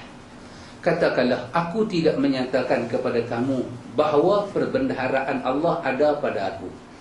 Aku tidak pula mengetahui yang gaib, dan tidak pula aku menyatakan kepada kamu bahawa aku seorang malaikat. Aku tidak mengikuti kecuali apa yang diwahyukan kepada aku. Al-An'am ayat 50. Dahsyat ayat ni. Nabi kata, aku takkan kata aku tahu khazanah-khazanah Tuhan. Bila hujan nak turun, bila orang nak mati, dia ni dapat rezeki banyak mana, aku tak tahu. Semua tu aku tak tahu. Dan aku juga tak tahu benda-benda gaib. Tak tahu. Tak tahu, aku tak tahu apa benda gaib. Aku juga tak akan kata kepada hampa, aku ni satu malaikat yang bersih, yang suci. Tak. Cuma satu je aku nak bagi tahu. Apa yang aku cakap kepada hampa, aku ikut wahyu yang sampai pada aku. Titik kata tu. Ini taman tu yang nak aku dengan Nabi Muhammad ni. Kita tengok bab ni kawan. Lepas tu kita pergi tengok orang duk tahlil malam 1, malam 2, hari mati. Kita duk picit kepala. Macam mana dia boleh buat lagu tu? Dia kata, memanglah Nabi tak buat. Dia mengaku. Memang Nabi tak buat. Tapi benda ni yang buat bukan jalan orang. Dia buat. Kita tengok ayat ni. Nabi tak buat pasal dia ikut wahyu. Nabi tak buat pasal dia ikut wahyu. Sahabat tak buat pasal ikut Nabi. Ulama tabi'in tak buat pasal ikut sahabat. Yang kita buat ni ikut siapa? Awak nak suruh. Tapi pusing, ejeh. Macam kita buat kuih kan. Bubur gandum, bubur tepung gandum, bubur ayak, bubur garam, bubur gula. Kuih. Kecil bagi jadi kuih. Kita pun macam tu juga. Gue picit bagi keluar dalam satu acuan kuih tak. Memang Nabi tak megang kuih tak, tapi ini semua rezeki warisan orang tua. Tengok ayat ni, kita istighfar. Astagfirullah. Tapi bagi orang yang tak lalu ayat-ayat yang kita lalu, dia tak rasa apa. Cita-cita kita tu nak tengok khutbah Jumaat, azan Jumaat kembali pada zaman Nabi. Cita-cita kita tu besar bila kita baca ayat-ayat ni. Orang yang tak lalu ayat-ayat ni semua, dia mengaji fiqh, dia rasa fiqh itu lebih besar daripada ayat-ayat yang kita jumpa. Dia kata, apa yang nak apa betul? Yang duk ada sembahyang ni tak betul lagi kan? Dia kata betul. Dah betul, sudahlah. Dia kata betul lah. Hang pun mengaku betul kan? Sudahlah. Kita kata kalau boleh kembali zaman Nabi, cara tu. Dia kata, awak kalau kita duk sembahyang lagu ni, Tuhan tak terima kan? Dia kata mudah-mudahan Tuhan terima. Ada hang pun kata mudah-mudahan kan? Sudahlah. Dia tak boleh faham apa kita cakap. Pasal kita duk baca ni semua ni, satu persatu kita duk baca. Tengok lagi satu kita jumpa ayat. Qul ma kuntu bid'an minar rusuli wa ma adri ma yuf'alu bi wala bikum in attabi'u illa ma yuha ilayya wa ma ana illa nazirun mubin. Al-Ahqaf ayat 9. Katakanlah, aku bukanlah rasul yang pertama di antara rasul-rasul, dan aku tidak mengetahui apa yang akan diperbuat terhadapku dan tidak pula terhadapmu. Aku tidak lain hanya mengikuti apa yang diwahyukan kepadaku, dan aku tidak lain hanyalah seorang pemberi peringatan yang jelas. Nabi kata, ma kuntu bid'an minar rusul. Aku bukan pembawa bid'ah daripada hal kerasulan. Aku bukan orang yang mula, aku bukan pereka agama ni. Aku cuma mengikut apa yang Tuhan bagi pada aku. Aku pun tak tahu apa nak jadi kat aku pun tak tahu apa nak jadi kat hamba. Aku bagi ingat apa yang Tuhan bagi tahu kat aku. Itu dia Nabi beritahu. Allah berfirman lagi, qul innama unzirukum bil wahyi. Katakanlah, sesungguhnya aku hanya memberi peringatan kepada kamu sekalian dengan wahyu Allah. Al-Anbiya 46. Pada ayat tersebut, Allah Subhanahu wa taala memberi batasan dalam memberi peringatan, hanya sebatas wahyu yang diturunkan, tidak boleh lebih daripada itu. Tengok ikhwan, Kita nak semayang, nak puasa, tak boleh lebih daripada wahyu yang diturunkan. Tak kata Tuhan. Tak kata Tuhan. Nabi bagi salam belah kanan, Nabi bagi salam belah kiri, kita bagi salam belah kanan, kita bagi salam belah kiri. Cukup. Batas dia tak kat tu. Batas dia bukan bagi salam. Batas dia pasal Nabi bagi salam. Batas dia. Kita belajar tentang mana? Belajar kepada Umar tengok Hajarul Aswad kan. Hang batu. Kalau Nabi tak kucuk hang, aku tak kucuk. Itu batas dia. Batas dia tak kat tu. Nabi puasa, subuh Nabi start puasa, maghrib Nabi buka puasa. Tu batas dia. Kalau ikut kederat sampai subuh balik kita boleh puasa. Diet apa? Bakar kalori semua. Tak ada batas. Batas. Tu yang kata kepala batas tu. Kepala pun kena ada batas. Ni batas dia. Kena ada. Kita kata tu. Nak sembahyang, nak puasa. Batas yang kawal kita ni. Macam kita nak kereta kan. Nak kereta yang kawal kita apa dia? Kelas dengan brake. Ada brake kaki, ada handbrake. Kalau kereta tak ada handbrake, hilang batas. Lampu merah dilanggar, orang dia sondai, semua dengan kereta dengan tuan dia binasa. Pasal apa? Kereta tak ada batas. Tu yang kerajaan JPJ duk bubur 110 tu. Pasal sayang nyawa kita lah tu. 110. Nampak? Satu macam yang Satya duk lagi. Pasal sayang. Tu yang dia bubuh tengah jalan. Gambar duk ambil. Cang. Cang. Bukan pasal dia nak saman kita. Dah, sayang. Satu the good government. Dia sayang kepada kita. Citizen in this country. Dia sayang je dah. Dia sayang. Jadi kalau tak ada batas, habis. Nak semayang, nak puasa, nak zakat, nak zikir, kena ada batas. Apa dia batas? Batas dia Nabi kata apa dia? Wahyu yang Tuhan bagi kat aku. Takat tu je. Takat tu. Tak tahu pasal akhirat. Tak tahu. Orang kata, Ustaz, mati ni sakit ke? Kita kata, tak tahu. Wallahualam. Tapi berdasarkan hadis Nabi, mati menakutkan. Nabi peluh. Nabi ziarah satu sahabat. Nabi kata, kaifa tajidu? Hang ni macam mana? Dia kata, inni akhafullah wa inni arjullah. Aku takut dan aku harap Allah. Berdasarkan hadis-hadis macam tu, kita kata yang tu satu suasana mati.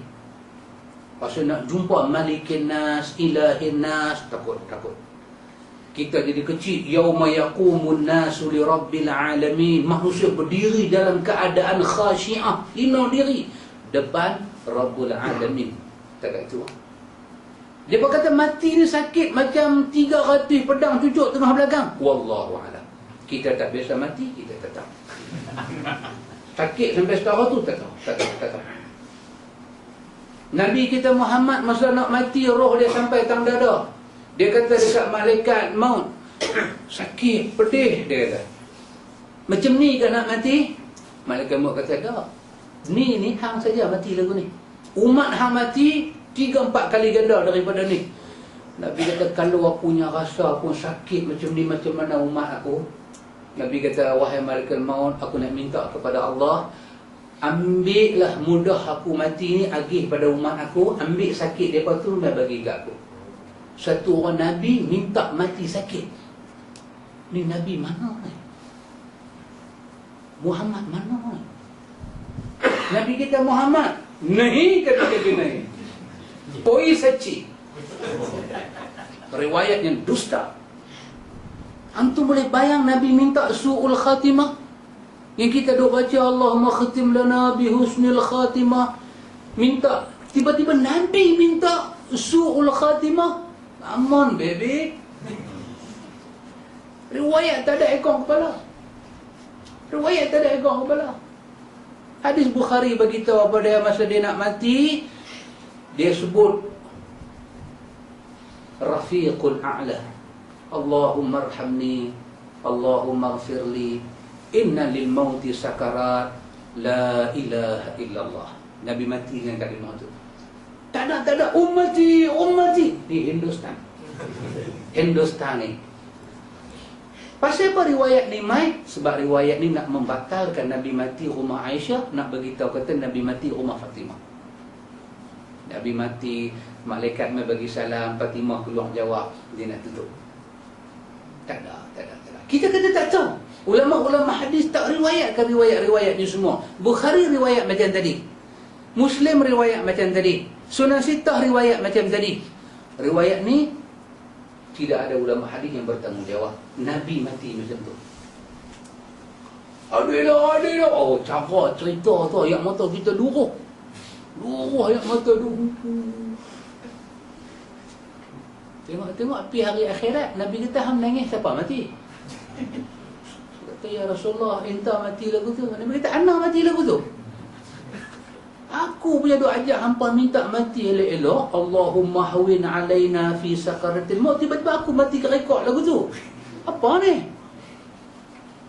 Nak kena cari pula kita, siapa dia yang mati lagu tu? Cari tengok Syiah. Ikhwan, kita boleh cakap dalam batas wahyu. Kalau dia batas wahyu, dia boleh dibuktikan. Dia wahyu, Allah jaga. Allah pelihara wahyu. Ni batas dia, ikhwan. Firman Allah. Saya sebut sikit lagi. Dia kata pada ayat tersebut, Allah Subhanahu Wa Taala memberi batas dalam memberi peringatan, hanya sebatas wahyu yang diturunkan. Tidak boleh lebih daripada itu. Tak boleh lebih. Ingin macam mana nak sembahyang malam pun, batas dia ada, ikut Nabi Muhammad. Nak zikir macam mana pun, ikut Nabi Muhammad. Ikut Nabi Muhammad. Allah berfirman, Qul in dalaltu fa innama adillu ala nafsi wa in ihtadaitu fa bima yuhi ilayya rabbi. Sabah 50. Katakanlah jika aku sesat, berarti aku telah menyesatkan diriku sendiri. Dan jika aku mendapat petunjuk, maka itu adalah disebabkan apa yang diwahyukan Rabbku kepada aku. Nabi kata kalau hangpa tuduh aku sesat, tak ada kena mengena dengan wahyu. Aku mendapat petunjuk di atas Tuhanku. Dia kata ayat ini menjelaskan bahawa mencari petunjuk hanyalah dengan wahyu. Ayat-ayat seperti ini cukup banyak. Nabi kata kalau hangpa tuduh aku sesat, aku kenal sesat tu. Sesatnya hangpa tuduh kat aku, sikit tak balik pada wahyu. Kerana wahyu ni sentiasa, wa ini tadaitu, dia sentiasa bagi petunjuk. Kalau aku hangpa iktiraf mendapat petunjuk, maka sesungguhnya itu wahyu daripada Tuhanku. Kata Tuhan kitab kita, ayat ini bagi tahu kepada kita apa dia? Nak cari petunjuk hanya dengan wahyu Tuhan, lain kita tak jumpa. Jadi kita duk mengaji fiqh berdasarkan Quran dan hadis, petunjuk. Pasal itu kita nak baca benda-benda lagu ni, nak baca dulu, nak bagi jadi kita punya tapak asas. Apabila anda telah ketahui jalan yang ditempuh Rasulullah SAW adalah mengikuti wahyu, maka ketahuilah bahawa Quran menunjukkan barang siapa mentaati beliau, berarti dia telah mentaati Allah. Kalau kita dah tahu Nabi Muhammad itu dikawal oleh wahyu Allah Ta'ala, ragu kita, nestapa, duka kita ni semua kita kena cabut rentak buat. Bila orang baca satu hadis, kita tak clear dengan hadis itu, kita tanya, kita kata, Ustaz, hadis ni martabat apa? Ni saya nak bagi jelas ni, saya nak rujuk tak mana. Satu orang yang baca hadis sahih, dia tak takut nak bak. Tapi kalau dia jumpa hadis tu dalam utusan, dia pergi baca, dia kalang kabut lah. Ni ada satu hadis dia beritahu, ada satu hadis, Nabi kata ada bagian-bagian. Dia tu tanya, Ustaz, hadis tu lagu mana? Dah, ni hadis lah. Takkan tak percaya kot dengan hadis ni, orang kasih amat lah. Dia tunjuk aku tu kat kawan tu, dia tu cuak sengah pun. Tak boleh. Kita buang segala ragu-ragu tu, buang. Siapa ikut Nabi Muhammad, Allah Ta'ala berfirman, "May yuti'ir rasula faqad ata'a Allah." Saya ingat ayat-ayat macam ni, kita duduk seorang-seorang, kita fikir, kita nampak jalan benar. Jalan benar tu nampak. Siapa mentaati Rasul, yakni Nabi Muhammad, berarti dia telah mentaati Allah. Siapa mentaati Rasul, dia telah mentaati Allah. Mau apa lagi? Jaminan daripada Allah. Ikut Nabi di atas jalan Allah. Nabi kata, kucing tu makhluk yang duk pusing di keliling kamu. Hadis Abu Qatadah, riwayat 3 imam. disahihkan oleh Albani. Berdasarkan hadis itu, bulu kucing tak najis. Kita pergi mengaji, dia kata kena retuk sejadah ni semua. Baju-baju kena bulu kucing ni semua retuk. Kita pegang, tak najis. Kita semayang. Tak tahu dia masuk mai. Dia tengok kucing tidur atas sejadah. Kita tak ubah tempat. Bila kita sujud, baju kita, perut kita ni kena kucing. Bila kita duduk tahiyat, kucing tu manja. Dia isap rokok sekali dengan tuan dia. Dia main duduk terlibat. Kita duduk tahiyat akhir, dia main duduk terlibat. Pak mentua kita masuk-masuk, mata terjegit. Astaghfirullah, astaghfirullah. Menantu aku ni macam mana ibadah ni? Jahil murakab. Dah jahil, murakab pun dia beritahu. Nak abang kata memang jahil tu. Bagi Assalamualaikum, kita pun istighfar, dia macam ni ayah nak abang. Mayang lain. Kita pun tengok kain kita berlubang lah. Tapak kaki kita pijak-pijak lah. Dah awak ayah. Susahlah benda ni, kalau tak mengaji tak tahu. Dia mayang lain lah. Ni bulu kucing ni najis. Macam mana najis ayah? Tak macam ni, mayang lain dulu, lepas tu kita sembah. Waktu ada lagi. Dah kita kata saya ni nak tahu dulu ayah, saya kata lagu tu kan. Dia bulu najis. Pasal kucing ni dia berjalan bukan pakai kasut, pergi berak tak basuh. Sana dia melepok, dia makan macam-macam. Jadi air liang dia, bulu dia semua ni tak elok lah. Jadi mengikut mazhab kita Syafi'i, najis lah. Kita kata ayah, dalam hadis Abi Qatadah, dia kata Nabi kata tak najis. Ayah pun tak bisa tengok Abi Qatadah ni siapa dia. Ayah kata Qatadah ke Qataduh ke aku tak mau dengar. Kita mazhab Syafi'i, bukan Qatadah. Kita pegang dalam hati kita, tak ada ragu. Tak ada ragu. Pasal apa tak ada ragu? Quran beritahu kat kita, siapa yang ikut Nabi secara sahih, dia sedang dalam jalan mentaati Allah. Jalan kita betul. Kita jalan sabilillah, kita dalam jalan yang bukan sesat. Kita jalan betul. Kalau kita boleh buktikan ayat Allah dan hadis-hadis yang sahih, dan faham kita tu faham macam mana sahabat faham, jalan kita tu betul. Kita kata dekat ayah kita, tak apalah ayah, insya-Allah lah. Kalau ayah rasa nak ulang, ayah ulang lah. Saya tak ulang kot. Tak apa. Lepas tu dia kata dia nak jadi imam, dia tak mau jadi makmum, dia suruh kita jadi makmum. Pasal dia duk rasa kita mengaji tak betul. Alhamdulillah. Kita kalau jadi makmum ni, alhamdulillah. Pasal apa? Zikir pun tak payah derai-derai apa. Kita selamat duduk di belakang, alhamdulillah. Kalau kita jadi imam, kacau. Kita kalau jadi imam, kita jadi kacau. Apa kita nak buat? Tak buat, sorang nanti mai. Buat, member sunnah tu juga. Tak sunnah. Betul-betul di atas persimpangan. Ni luah mati mak, telah mati bapak. Kulung dengan kita ruyuk gitu kan. Macam mana nak buat? Kita jadi makmum tu, alhamdulillah. Suruhlah siapa boleh pergi jadi imam. Tak ada rasa apa, kita rasa seronok lagi. Kita selamat, ikhwan. Allah berfirman, "Qul in kuntum tuhibbunallaha fattabi'uni yuhibbukumullah." Katakanlah wahai Muhammad, jika kalian mencintai Allah, maka ikutlah aku, nescaya Allah akan mencintai kalian. Dahsyat ikhwan. Allah, tengok hak dia nak kata tu. Allah Subhanahu wa ta'ala tidak memberi jaminan kepada seorang pun agar tidak tersesat di dunia dan tidak celaka di hari akhirat, kecuali bagi orang yang mengikuti wahyu semata. Allah tak pernah jamin manusia ni selamat, melainkan satu orang je Tuhan jamin.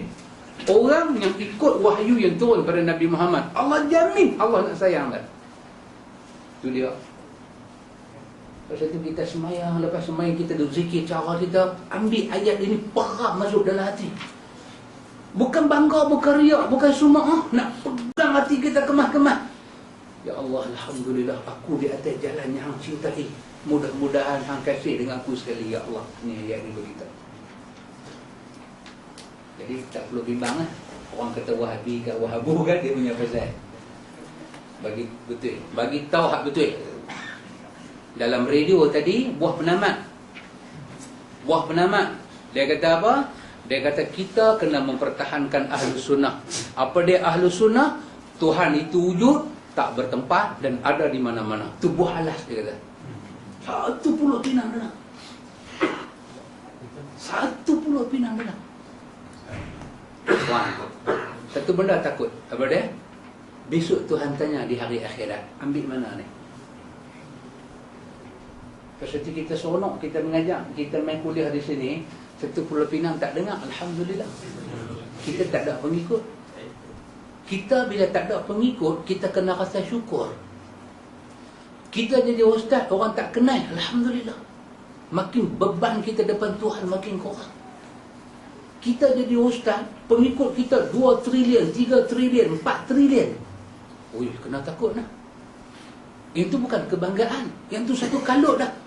Pasal apa? Orang duduk depan kita sentiasa nak dengar apa benar daripada mulut kita. Katalah, kata sebagai contoh, pengikut saya ada 4 trilion.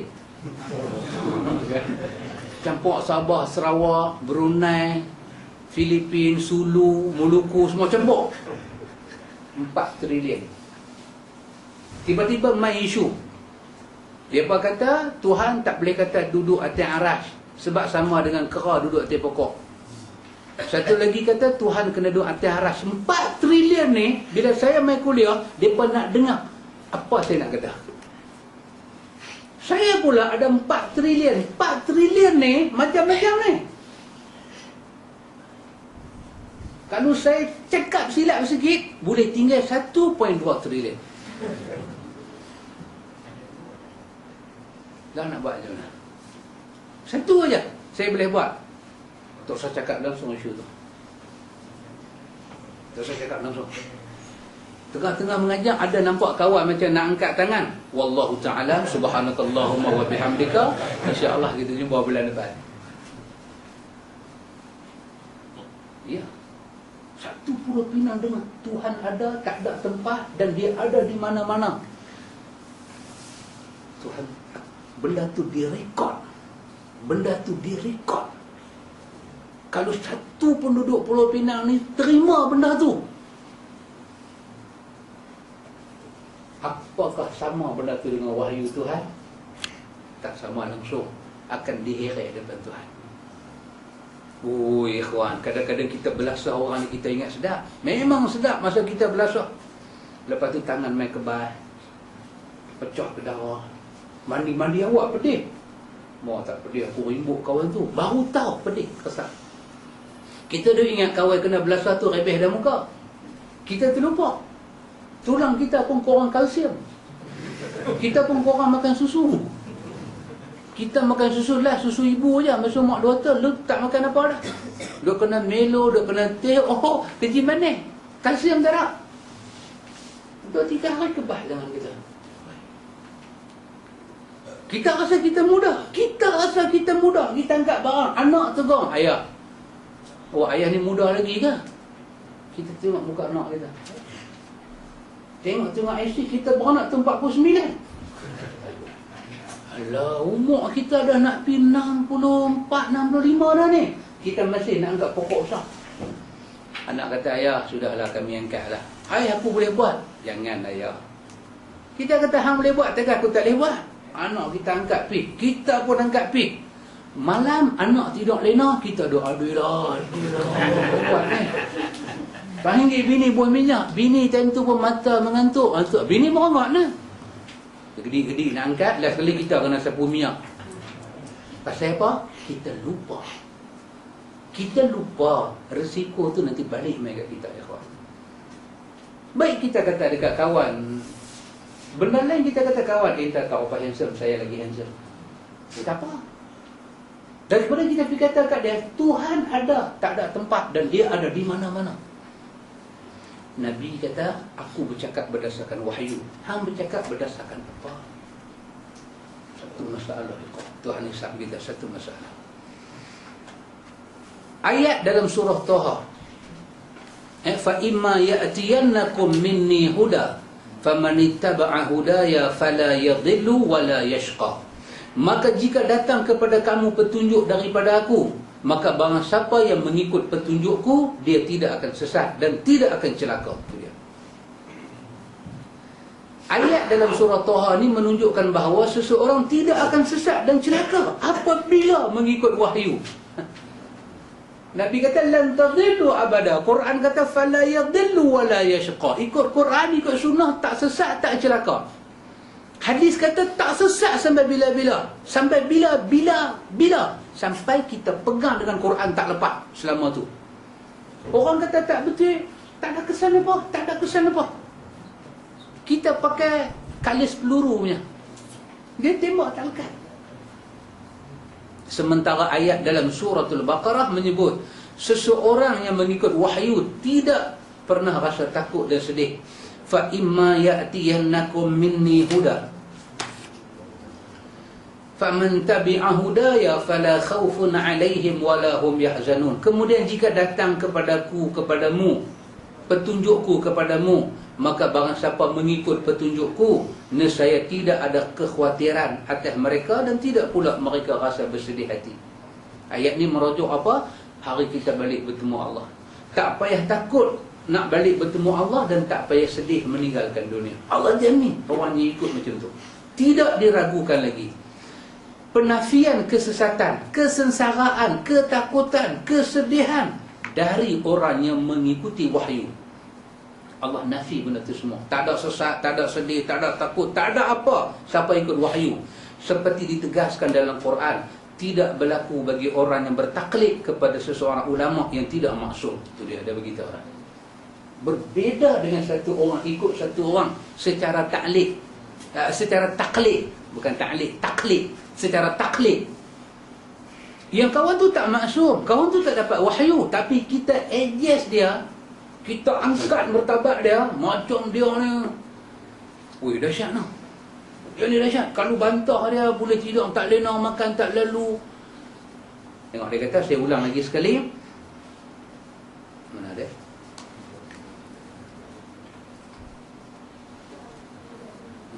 Tak bagi. Tidak diragukan lagi penafian kesesatan, kesengsaraan, ketakutan, kesedihan dari orang yang mengikuti wahyu. Allah nafi benda ni semua. Seperti ditegaskan dalam Quran, tidak berlaku bagi orang yang bertaklid kepada seorang ulama yang tidak maksum, yakni terjaga daripada kesalahan, yang tidak diketahui apakah orang yang diikutinya tersebut benar atau salah. Sementara pada waktu yang sama dia berpaling daripada kitab Allah dan sunnah Rasulnya. Itu besok kita biar. Apalagi jika dia menganggap pendapat-pendapat seorang ulama yang diikuti sudah memadai sehingga tidak perlu lagi keterangan daripada Quran dan sunnah Rasulullah. Kalau mai dia naik istakok percaya macam ni, kocik. Takkan ikut tak apa lagi. Dia naik istakok atas apa dia? Cukup kan? Apa-apa hadis pula kita dengan mazhab. Cukup. Cukup dah. Dia kata apa lagi, dia kata cukup dah. Tak mau apa dah. Pegang, kita dah elok dah, kita dah pegang mati, dah buat kenuri mayat, dah bagi-bagi duit ni semua, dah panggil 16 karya, dah upah mereka ni semua. Cukup dah, betul dah. Bawa main lah hadis apa-apa, kita tak mau dah. Depa kalau nak ikut sunnah sangat, suruh depa pergi Saudi. Pergi Mekah tu duduk balik dah, pergi mati sana terus. Weh, dia buat kita macam muka orang Malaysia. Kita duduk di Malaysia, takat ni cukup dah. Lagu tu dia punya cakap. Tengok, kita ulang lagi sekali. Apatah lagi jika dia menganggap pendapat-pendapat seorang ulama yang diikuti itu sudah memadai, sehingga tidak perlu lagi keterangan daripada Quran dan sunnah Rasulullah. Lagi bergulung kawan tu. Ayat-ayat Quran yang menunjukkan kewajipan mengikut wahyu dan mengamalkannya nyaris tidak terhitung jumlahnya. Maksudnya tak boleh hitung, banyak. Demikian juga hadis-hadis Nabi menunjukkan kewajipan mengamalkan Quran dan sunnah Rasulullah sallallahu alaihi wasallam, hampir tak terhitung jumlahnya, banyak. Sebab mentaati Rasul bererti mentaati Allah. Firman Allah Ta'ala, wa ma atakumur rasulu fakhuzuhu wa ma nahakum anhu fantahu wattaqullah innallaha syadidul iqab. Lepas tu antum tengok dia bomel ayat-ayat sikit punya banyak lah. Tu satu ayat 132 Ali Imran, wa ati'ullaha war rasula la'allakum turhamun. Taatlah Allah, taatlah Rasul supaya kamu diberi rahmat. Ha, tu dia. Ni hak duk masuk tersuh ni semua ni pasal apa? Pasal mau rahmat, mau ampun, mau berkat, mau redha. Dia ayat Quran. Kamu taat kepada Allah dan Rasul, kamu termasuk daripada orang dapat rahmat. Bagi orang nak ambil pelajaran, dapat dah. Ni balik ni boleh buang tasbih nala-nala tu semua boleh buang. Boleh buang letak satu ungkut bakar tu. Boleh buang lah. Pasal apa? Jalan kita duk pakai tu jalan dah tak betul.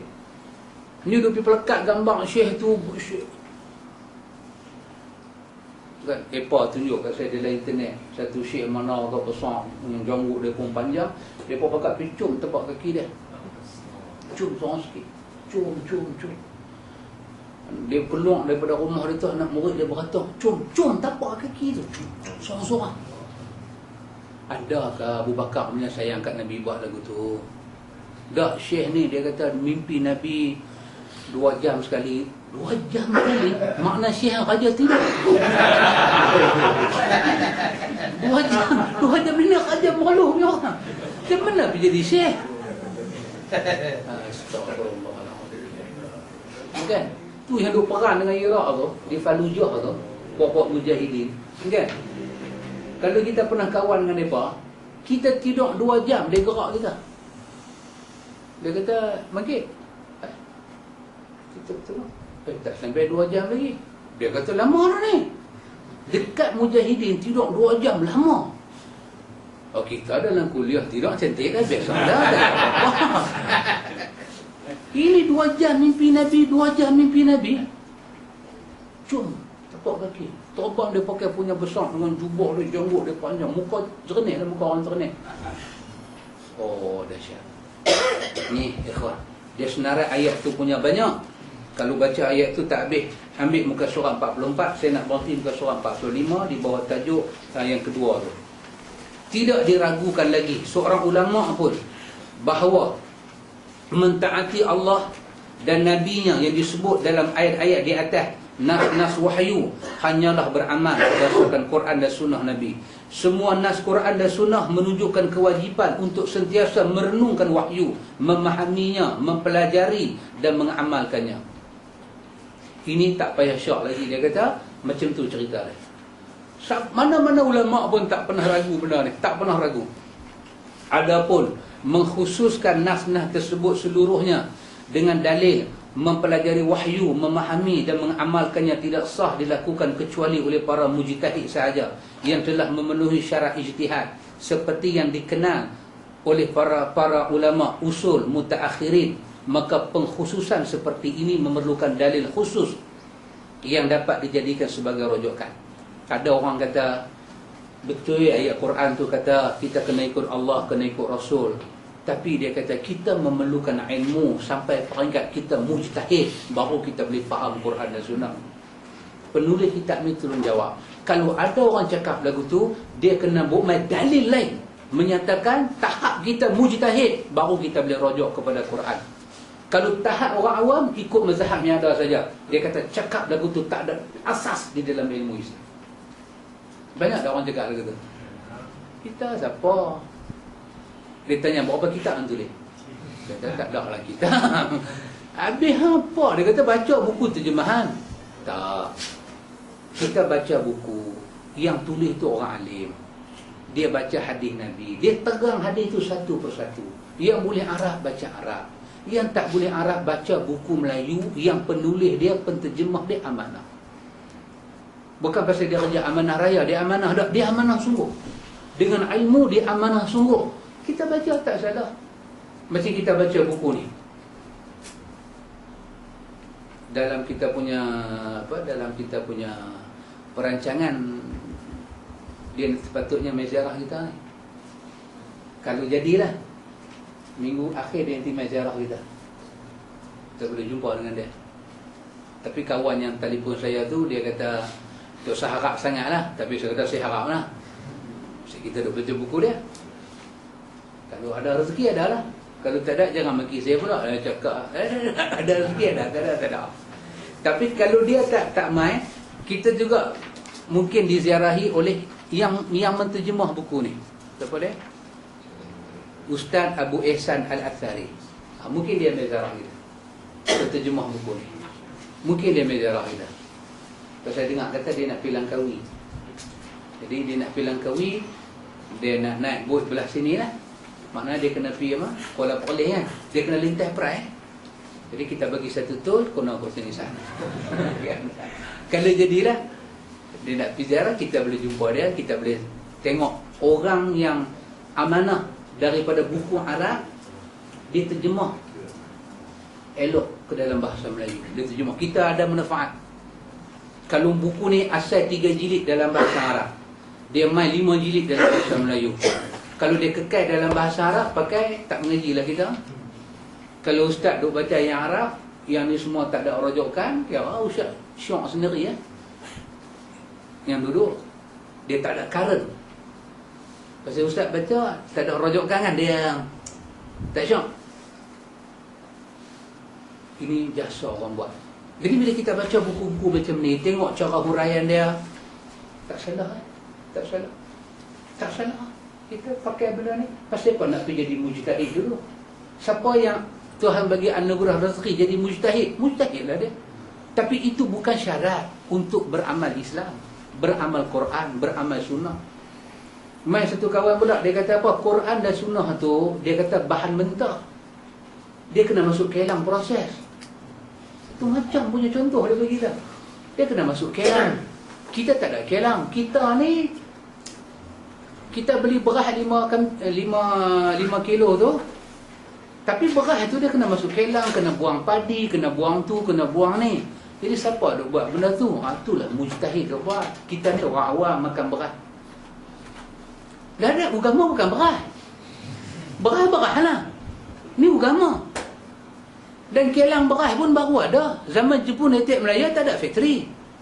Satu factory pun tak ada, satu kelang pun tak ada masa tu. Tak ada. Habis orang dulu buat lagu mana? Tanggung atas bau pukul berdebung. Jerami dia keluar . Lepas tu beras tu pergi kira pula zakat banyak mana. Depa makan factory tak ada kelang, sihat elok-elok. Habis depa tu macam mana nak kata? Dia anggap makan nasi ke, makan beras ke, makan dedak ke, makan padi? Tak mujtahid pun depa. Bila apa mujtahid dia dah? Satu je, tunduk kepada Allah dan Rasul, kita dapat petunjuk. Demikian pula para sahabat. Mereka tidak mengesampingkan sunnah Rasulullah kerana pendapat seorang. Sampai pun mengucap, siapa pun mengucapnya. Sahabat Nabi, bila sahabat lain bagi pandangan, dia tak tolak, dia dengar. Tetapi pandangan orang menyebabkan kita reject sunnah Nabi, ni tak betul. Ni tak betul. Pandangan satu mazhab menyebabkan hadis sahih ditolak, ini tak betul. Tengok, Ibnu Abbas pernah berkata, hampir sahaja langit menghujani kalian dengan batu, aku menyatakan dengan sabda Rasulullah sallallahu alaihi wasallam, tapi kalian membantahnya dengan perkataan Abu Bakar dan Umar. Tengok, bukan mencela Abu Bakar, bukan mencela Umar, tapi hadis Nabi tu hangpa kena faham. Ini dia mengajar ulama tabi'in yang dan jumpa dia duduk ajar. Dia duduk ajar depa daripada kata Abu Bakar kata apa, Umar kata apa, marahlah Abdullah bin Abbas. Hampir saja dia kata langit boleh turun hujan batu mendengar perkataan hangpa ni, sampai Nabi cakap dah tak ada apa dah. Tak tahulah kalau Ibnu Abbas umur panjang dia hidup zaman kita. Tak tahu. Lah ni memang Nabi cakap tak ada penting lah. Tak ada penting lah. Kita kena mengaji betul-betul ilmu ni. Kita macam dalam radio tu abang tadi kan, kita kena mengaji ilmu akidah, kita kena mengaji sifat 20. Kita ni Abu Hasan Asy'ari kan, dia tak tahu Ali Banah tu siapa punya. Langit dengar ayat ni, dia nak buat turun ayat batu. Macam mana yang turun dalam alam tara kaifa fa'ala rabbuka bi ashabil fil. Batu turun daripada langit. Pasal apa? Pasal di muka bumi ni duk tolak kekasih Allah. Abu Bakar dan Umar tidak memiliki ilmu satu masalah, mereka bertanya pada sahabat lain tentang hadis Rasulullah sallallahu alaihi wasallam. Macam tu. Abu Bakar tanya, Umar tu ahli syurga tu, ahli syurga tanya kepada Nabi. Abu Bakar berkata, aku tidak pernah mendengar Rasulullah menyatakan sesuatu tentang nenek berkenaan dengan harta warisan. Lalu dia bertanya kepada para sahabat setelah solat Zuhur. Dia bertanya, siapakah antara kalian pernah mendengar satu fatwa daripada Rasulullah sallallahu alaihi wasallam tentang pusaka warisan seorang nenek? Al-Mughirah bin Syu'bah jawab, aku. Abu Bakar tanya, apa yang beliau kata? Al-Mughirah menjawab, beliau memberi 1/6 untuk nenek. Abu Bakar bertanya lagi, apakah orang selainmu mengetahui hal itu? Muhammad bin Maslamah menjawab, benar apa yang dikatakan oleh Al-Mughirah. Kemudian Abu Bakar memutuskan untuk memberi bahagian nenek 1/6. Tu ada ya, kita, mak kita, tok kita kan. Mak kita mati, ada tok kita. Jadi dia ni sudah pergi masalah pada Abu Bakar. Jadi bagi pada kami, suku-suku kami mai adik-beradik lain kata tak boleh. Tok kita ada panggung mak kita. Mana boleh tu tok. Bawa mengikut pada Abu Bakar. Abu Bakar kata, tak bisa dengar ni. Tak bisa dengar. Dia tanya lepas sembahyang Zuhur. Mughirah bin Syu'bah kata ada hadis. Nabi kata, tok tu dapat harta anak dia. Dia dapat 1/6. Ada bukti lain? Bangkit seorang sahabat Muhammad bin Maslamah. Dia kata, ya, tengok menerima hadis Nabi itu macam mana. Dengan syarat kan? Bila dia minta kesaksian, itu sanad nama dia. Dia meminta pengesahan. Siapa boleh mengesahkan ucapan Mughirah bin Syu'bah? Datang Muhammad bin Maslamah yang hidup zaman Nabi. Dia juga dengar benda yang sama. Bermakna sanad itu kukuh. Abu Bakar terima. Sanad kukuh, matan akan dapat diterima.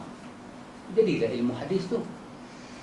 Demikian juga kisah Umar yang bertanya kepada sahabat tentang masalah ghurrah hamba sahaya laki-laki atau perempuan. Kemudian dia merujuk kepada penuturan Al-Mughirah. Umar juga pernah bertanya kepada sahabat tentang masalah wabak, penyakit. Dan dia merujuk kepada penuturan Abdurrahman bin Auf. Dan masih banyak kisah tercantum dalam kitab-kitab sunnah. Menceritakan apa? Boleh dengar apa orang cakap, tapi masalah dia kena kembali kepada Quran dan sunnah. Di situ penyelesaian. Ini sikap yang pertama kita orang Islam dalam nak mengaji fiqh. Tajuk yang berikutnya akan datang, sikap yang kedua. Apa dia? Sikap terhadap para imam. Kita dengan imam-imam mazhab ni macam mana pula? Tolak mereka ke? Tak boleh tolak. Ini baru, kalau kita kata tolak imam mazhab, baru kena tanya, hang siapa? Baru kena tanya. Dengan kena faham apa maksud daripada kalimah mazhab tu. Apa maksud dia? Itu kita punya bicara akan datang. Kata saya tak ada mazhab. Faham dulu apa maksud dia. Saya ada mazhab. Apa maksud mazhab tu? Faham dulu. Ini tajuk yang kita yang kedua. Lepas tu barulah kita nanti masuk ngaji fiqh. Bagi benda ni selesai dulu, cantik kita mengaji. Wallahu a'lam.